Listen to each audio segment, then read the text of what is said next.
Zelda,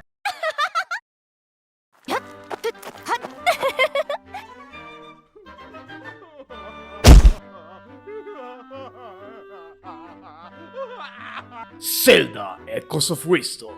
So, it's no secret that since the first trailer of this game, I was really interested in it. I have videos talking about why I would love a playable Zelda game, and this finally gave it to me. Yeah, just like that. The game is really fun, and keeps the design philosophy of the newer Zelda games, about giving the players freedom and letting them express themselves however they want. And I had a blast!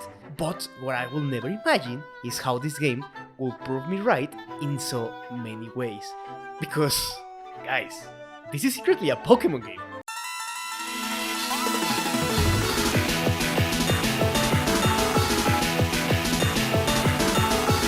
Of course, there are going to be spoilers about the different echoes and battles, including the final battle in this video. We are going to talk about the design of this game in every aspect, dogs. So get comfy, grab your lunch list, and let's go! And please, if you have time, remember to like and subscribe. It helps me to survive in this highly competitive world. Thank you. When I put my hands on this game and started exploring the vast land of Hyrule, I couldn't help but to feel that something amazing was happening. In my head, I saw two puzzle pieces finally completing each other. And after I shot my robes at a monster, I realized, shit, this understands Pokémon better than Game Freak. Yo, I could shame plug myself and even say this is a vanilla version of my idea for Pokémon Aquamarine. And you may be saying, just because it's a game where you catch monsters, it doesn't make it a Pokémon game by default. And you are right. But why not? The main attraction of Pokémon games is catching the Pokémon and then putting them to a test in a rock, paper, scissors RPG battles. But one of the main components of any Pokémon game is exploration. That's the main way you're going to catch Pokémon and find places to battle. And yeah, Pokémon games are getting better at that aspect, but they don't give the player anything to entice them to explore. Just riding your Pokémon or running through a wasteland is not fun. But when you give them a lot of different ways to traverse it, it makes it rewarding on its own. And there's where the Pokémon aspect in Zelda shines. For example, Pokémon started to get the fucking hint that we needed Pokémon to traverse the world, and they landed on the rideable Pokémon from Legends and the bike Pokémons from Scarlet and Violet. But that is just an HM in disguise. We aren't really using our Pokémon, and the only option once you ride them is move. Keep the joystick pressed forwards until we reach an interest point. But in Zelda, if you want to traverse the world faster, you better explore, capture some echoes, and put them to the test. I bet to this day people are still finding different ways to move faster, exploiting the physics of the world and interaction between echoes. You could use meat and a bird, or a horse, or a spiny thing. The other one. These different uses you can find in objects and monsters makes you turn on that exploration and giddy feeling you get when you find a new creature that Pokémon should turn on our brains, but fails miserably at doing. Because when you catch Pikachu, that's it, that's where the transaction stops. You are done for the moment. That Pikachu is gonna stay on your team or just in the PC forever. But when you capture a Spider Echo, your brain starts coming up with future scenarios where you could use it. Or when you find a spider that climbs walls and you realize you can exploit the world at its fucking fullest, no wall is big enough for a wall climbing spider. Even Gandalf shivers at its presence. You start to feel like you shouldn't be able to do the things you are doing. Like, you feel like the top of those trees should be out of your reach, and feel like you're infiltrating a part of the map that you are really weak to exploring, or at least you shouldn't be able to reach it. Let's remember something the designers and directors of Tears of the Kingdom said. They originally designed the swim through ceilings shit as a dev way out of dungeons to see how everything was panning out, but it was so freaking fun that they decided to keep in the game, with the quote, "cheating can be fun." So giving you all these echoes that you can exploit to feel like you are cheating the game feels amazing, and there are a lot of ways you can feel like that by experimenting more and more with different echoes combinations. It gives a lot of value to the summons you have. Heard that? Value? The word I've been trying to give to the Pokémon in my Pokémon Aquamarine concept. Capturing something should mean a change in the way you are tackling the game. Your perspective should change every time you get a new Pokémon or a new Echo. And of course the value kinda changes while you get further and further into the game. But there are moments designed to make you feel like a freaking monster hunter or a Pokémon trainer in search for that rare Pokémon. It felt so amazing to see this part of the map, where you can go and there is nothing more than a cave. No treasure chest, no heart piece, no Space Jam DVD. But if you are open to explore really early in the game, like early when you only have 3 energy and a limited amount of echoes, You can get out of your way, explore, and find that cave that will reward you with a semi-boss fight at that point against a Pihat. A battle where you only have ropes, a moblin, and rocks to defend yourself. And the battle feels fun and challenging. You have to use everything you have to take down what at the time feels like a monster of biblical level. And the reward? A new Pokémon, I mean Echo, that is stronger than anything you have. A Echo that can help you take down strong foes and sounds like a hat made of pee. Something that you don't need to advance through the game. A Echo you really aren't going to use at all after this part of the early game. But at that moment, when you beat it, something that took you skill and strategy, or I mean brute force, and now you can use it for your own, it fucking feels like a complete cycle. And you get a dopamine and serotonin shot directed to your brain that makes you get addicted to the feeling. And this feeling is not just condensed to this moment. Every time you solve a puzzle with your own ideas, it feels amazing. There isn't just one way to solve them. I'm sure everything I did in the game to solve a puzzle was the hard way to do it, because I'm a dumbass and I overcomplicate everything. Overthinking is my passive attribute. And because you are in the late game doesn't mean that there isn't any value in cheaper echoes. Tables are always valuable, birds are always valuable, and there are tight places where you can use a bed or bigger stuff, so you have to make use of everything you have to reach the place you need to go. So yeah, here they respect and exploit the value of every echo. Imagine this with Pokémon. Imagine, like I said, a Ratata that can help you bite through vines and collect items in tight spots that a Gogoat or a Mighty Hyena couldn't reach, or find items in the overworld. Water Pokémon to swim and dive, ice Pokémon to survive harsh weathers and make paths to traverse rivers. Value should be a priority in games where you have access to creatures that will help you traverse and explore the world. And more in exploration games. Game Freak, what the fuck? Frame shit up! Everyone is beating you! And, well, have you ever played a game that just by playing it teach you how to solve a puzzle by accident? Or at least it gave you an idea of how to progress through a tight spot?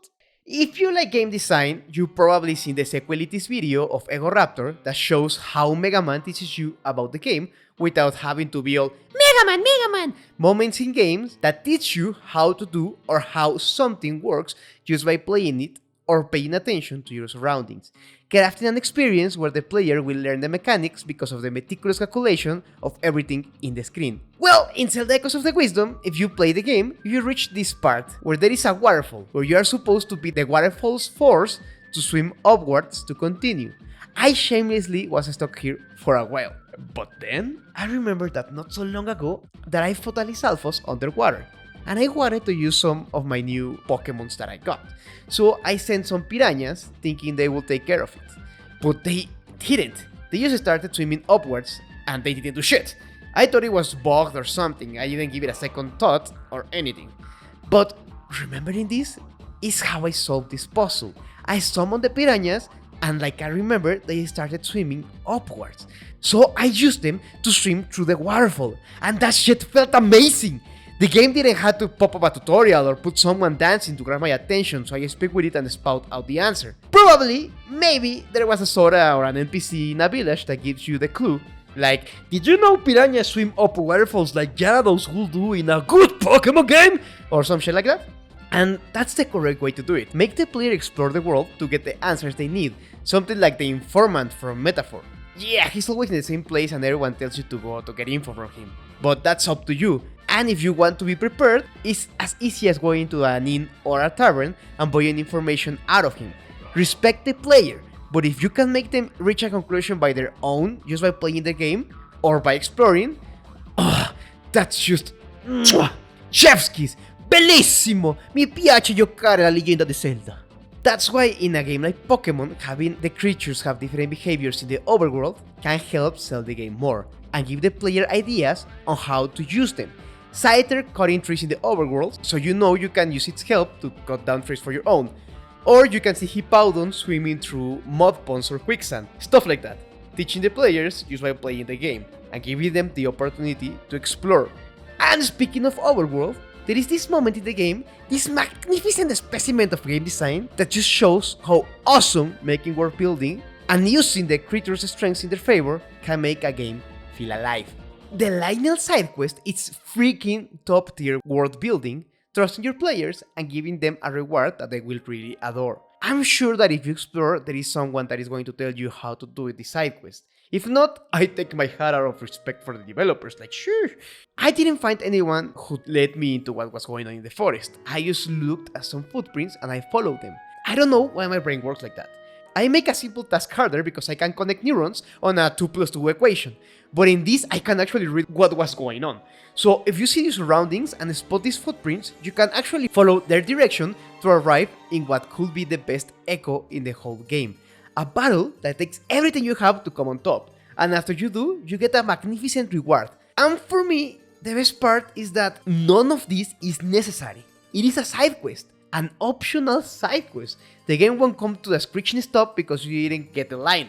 It's just something you got because you explored, used the world building afoot, and conquered one of the toughest fights in the game. And the way they nerfed this amazing echo is making the Lynel really expensive when it comes to summoning it. I couldn't summon it until the endgame, and that's okay. It could have just been a fight that gave me a full extra heart or something like that, and I will feel the same satisfaction because the amazing part was just exploring, using the world, and winning an optional fight.